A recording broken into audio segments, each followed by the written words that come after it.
Welcome to another deep dive, everyone. Yeah. Today we're going to look at expressing agreement and disagreement.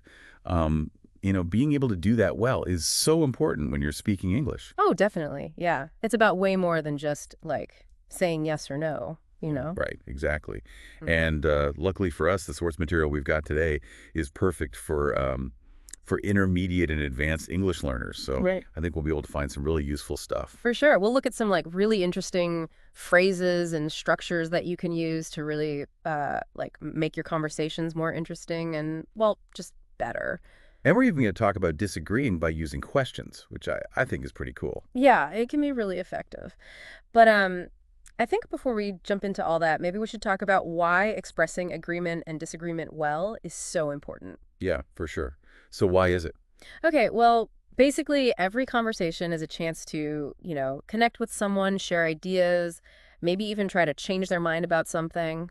But if you can't express agreement or disagreement in a way that's both clear and respectful, well, you're likely to end up with misunderstandings, and it's harder to have a really good, engaging conversation. That's a really good point. I've definitely been in conversations where I wasn't sure how to disagree politely, and it just ended up being, awkward. For sure. So let's look at the specifics then.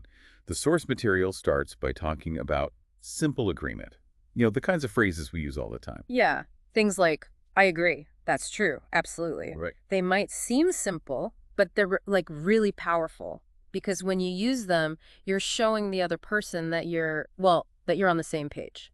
So it was like they're the foundation of a conversation. Exactly. You need that foundation before you can like build on it. Makes sense. Yeah. And that takes us to partial agreement, Right. which is, I think, way more interesting because let's face it, we don't always agree completely with what someone's saying. No, definitely not. And that's when those like more subtle phrases become really useful.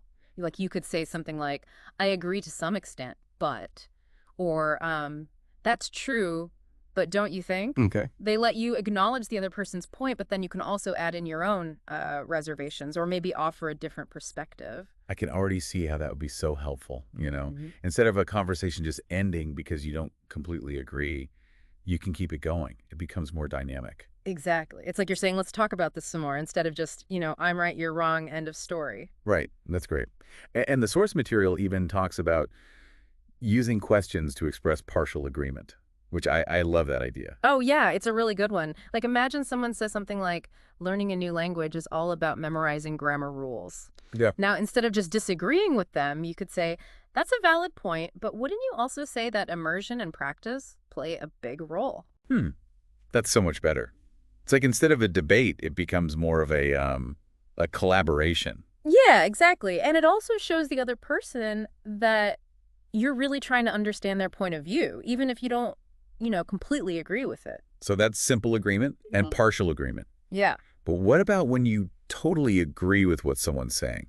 How do you show strong agreement in a natural way? Well, I think this is where you can really let your enthusiasm show. You can use phrases like, I couldn't agree more, or you hit the nail on the head. They really convey, that you're totally on board. Those are great.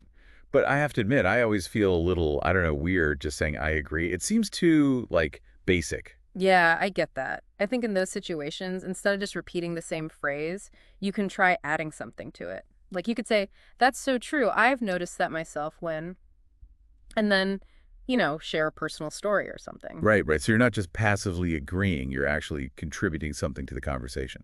Exactly. You're showing that you're really listening and thinking about what they're saying and connecting it to your own, experiences. That's how you build a real connection with someone. So we've covered agreement pretty well, I think. Yeah. But now we need to talk about disagreement, which, especially in English, can be a little trickier. Definitely. That's where things get really interesting. Yeah, it definitely can be tricky. But it's like a really important skill to master. Okay, so how do we do that? Where do we even start? Well, I think the first thing to remember is that disagreeing with someone doesn't have to be, a confrontation. Okay. The goal isn't to like win an argument or prove that you're right. Got it. It's more about just, sharing your perspective and keeping the conversation going. That makes sense. And the source material actually has some really good phrases for disagreeing politely. Like one of them is, I see your point, but Yeah, that's a good one. It shows that you're listening to the other person, but you also have, a different opinion. and I like this one too. That's an interesting perspective, but I feel. Yeah, that's a nice way to kind of soften the disagreement. Like you're not directly contradicting the other person, you're just expressing your own feelings. Exactly. Yeah. But what about those times when you do need to disagree more strongly? Are there phrases you can use that are still polite, but also, firm? Oh, yeah, for sure. You could say something like, I'm afraid I have to disagree with you there. Yeah. Or, with all due respect, I don't think that's quite right. Those sound good. So it's like Oh, yeah. you're standing your ground, but you're still being polite. Yeah, exactly. Okay, I've got to ask you about this because I think it's so interesting. The source material mentions disagreeing by using questions. How does that work? Oh, it's a great technique. It's all about like getting the other person to think about things from a different angle. Okay. So let's say someone says technology is always a good thing. Instead of just disagreeing, you could say something like, do you really think so? Have you considered like the potential downsides? So you're not saying they're wrong, you're just kind of making them question their own opinion. Right. And sometimes that can be even more effective than just, telling someone they're wrong. It's like you're planting a seed and then they have to figure it out for themselves. Exactly. And a lot of times when you disagree with someone using a question, it can actually lead to like a deeper, more interesting conversation. This is great stuff. So we've got a bunch of phrases for disagreeing politely, for disagreeing firmly, and even for disagreeing by using questions.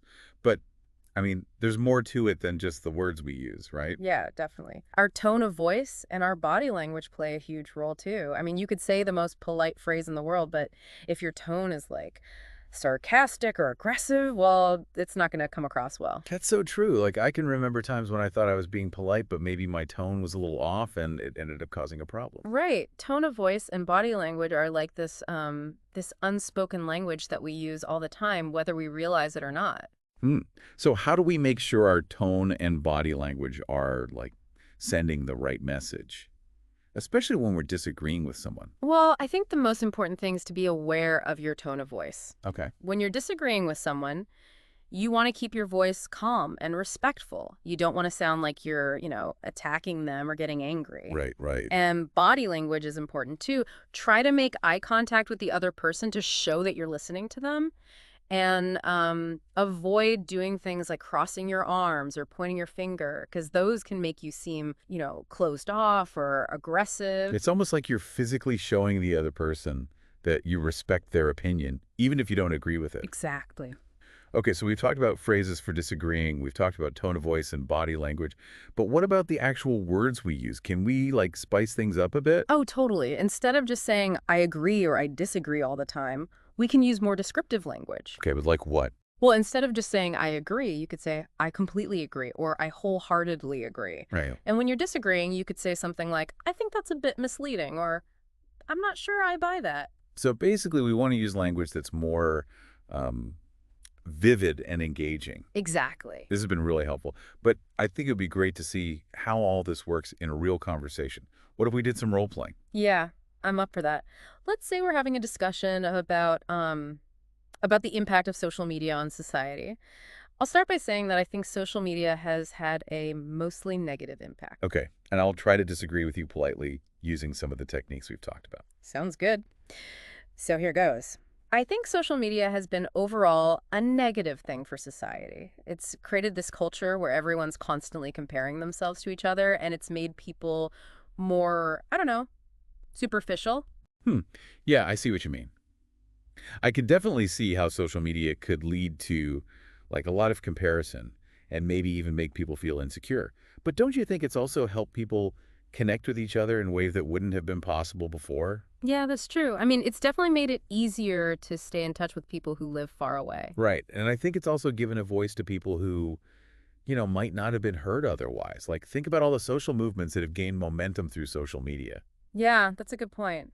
It's definitely been a powerful tool for like activism and raising awareness about important issues. So it seems like social media is kind of like a double-edged sword. Yeah. It has the potential to be both good and bad. Yeah, I think that's a fair assessment. This conversation is a perfect example of how disagreeing with someone can actually be a really good thing. How so? Well, because by talking about it and considering different perspectives, we've come to a more, I don't know, a more nuanced understanding of the issue. Yeah, that's the beauty of like respectful disagreement, right? It pushes us to think more deeply about things. This deep dive has been so helpful. We've learned so many useful phrases for expressing agreement and disagreement, and we've talked about the importance of things like tone of voice and body language. It's been great. I always enjoy these conversations. And to all our listeners out there, I hope this deep dive has given you some tools that you can use to improve your English conversations. Keep practicing and don't be afraid to, express your opinions, even if they're different from other people's. That's great advice. Well, that's all the time we have for today. Thanks for joining us, everyone, and we'll see you next time.